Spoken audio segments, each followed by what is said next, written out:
हंस रहा है। शक्ति के अहंकार में चूर सत्ताधारी निर्दोष विद्वानों के रक्त के प्यासे हो गए हैं। शास्त्र विद्या संकट में है। देवी सरस्वती का हनन हो रहा है। मैं ये सब कैसे सहन कर सकता हूँ महादेवी? मैं ये सब कैसे सहन कर सकता हूँ? मानव पर ये अत्याचार कोई दैत्य कोई दानव नहीं कर रहा है, कोई असुर भी नहीं कर रहा है, स्वयं मानव कर रहा है। यही तो दुख की बात है महादेवी, यही तो दुख की बात है। और यही विडंबना मुझे विचलित कर रही है।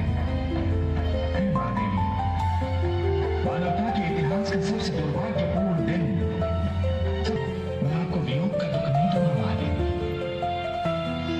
अपने इस अवतार में मैं धरती पर भी रहूंगा और आपके पास भी, क्योंकि मेरा ये अवतार केवल एक अंश अवतार होगा।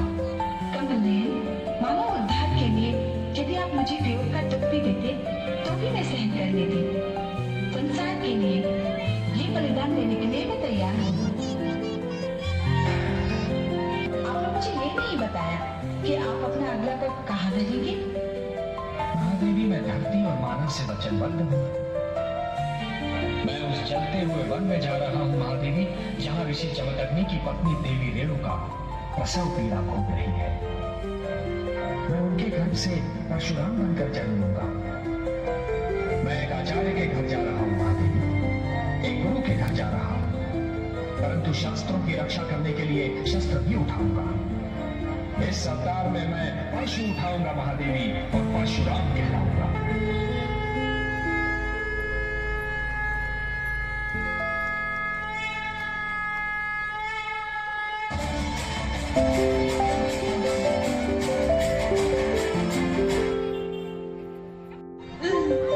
मैं उसी की छोटी बहन हूँ। वो तो यहाँ से भयभीत होकर भाग गई, किंतु मैंने सोचा कि इस स्थिति में प्रसव पीड़ा भोगती नारी को क्यों ही छोड़ देना उचित नहीं होगा, इसलिए मैं उसके स्थान पर आ गई हूँ। आप पहले बाहर जाइए, मैं हूँ इनके साथ। जी देवी, धैर्य रखो, सब ठीक हो जाएगा।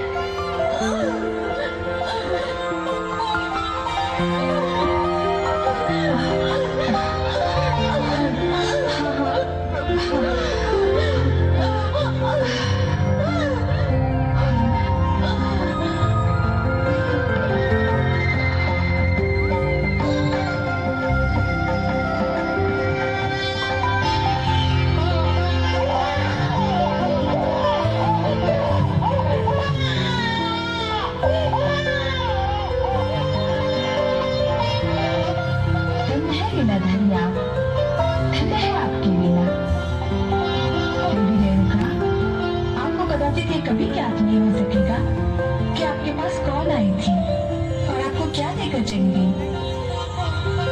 मैं अपनी धरोहर आपको सौंप कर जा रही हूँ।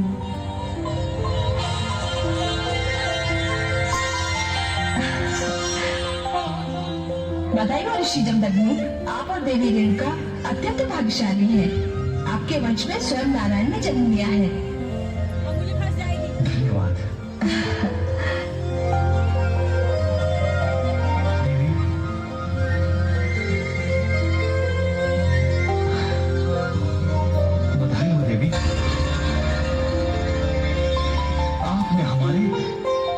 को एक अनमोल रत्न दिया है। स्वामी, आपको भी बहुत बहुत बधाई। आपने इस बालक के रूप में मुझे एक और आश्रय दिया है। देवी, पता है बहन क्या कह रही थी? क्या कह रही थी कि ये साक्षात नारायण का अवतार है। और सच पूछिए तो जिस परिस्थिति में इस बालक ने जन्म लिया है, मुझे पूर्ण विश्वास हो गया है कि ये कोई साधारण बालक नहीं है। स्वामी, आप इस मुझे जैसी आपकी इच्छा। हे देवी, ये भृगुवंशी राम कहलाएगा।